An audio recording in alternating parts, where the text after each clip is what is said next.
जळगाव जिल्ह्यातील जामनेर तालुक्यात काल अचानक पावसाने हजेरी लावली। वादळी वाऱ्यासह झालेल्या या पावसामुळे गारखेडा परिसरातील केळीच्या पिकांचं मोठ्या प्रमाणात नुकसान झालंय। याचीच पाहणी काल राज्याचे ग्रामविकास मंत्री गिरीश महाजन यांनी केली आहे। तसेच सदर नुकसानीचे पंचनामे करून शासनाकडून भरपाई देण्याचं आश्वासनही त्यांनी शेतकऱ्यांना केलंय।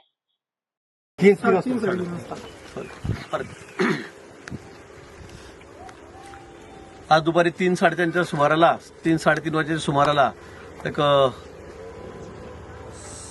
जामनेर तालुक्यात शेजारी बोदवड तालुक्यात मला वाटतं माझ्याकडे पूर्ण माहिती नाही, परंतु अनेक ठिकाणी जिल्ह्यामध्ये चक्रीवादळ झालं। अतिशय वेगाचं हे वादळ होतं आणि त्यामुळे केळी असेल, आपण बघतोय काय परिस्थिती, केळीचे सगळे घड आहे ते सगळे कापडला खेळलेले आहे, केळी पडलेली आहे, फळझाडं पडलेत।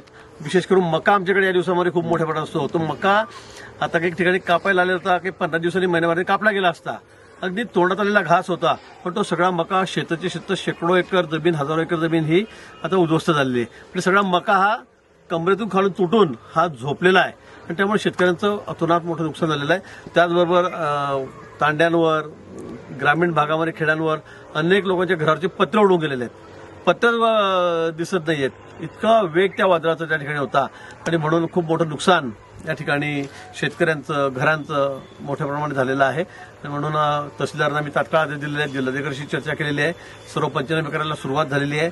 उद्या पण दिवसभर सर्व अधिकारी, निवडणुकीचा काळ आहे पण तरीही सगळ्यांना सूचना देण्यात आलेल्या आहेत की सर्वांनी जाऊन पंचनामे करायचे आणि तात्काळ मदत, ज्यांच्या घरात राहण्याची व्यवस्था नाही, घरावर पत्रच नाही, अशा लोकांना तात्काळ मदत या ठिकाणी दिली जाईल आणि शेतकऱ्यांना सुद्धा नियमानुसार, एनडीआरएफच्या नियमानुसार जे असेल ती मदत ही तात्काळ देण्यात येईल।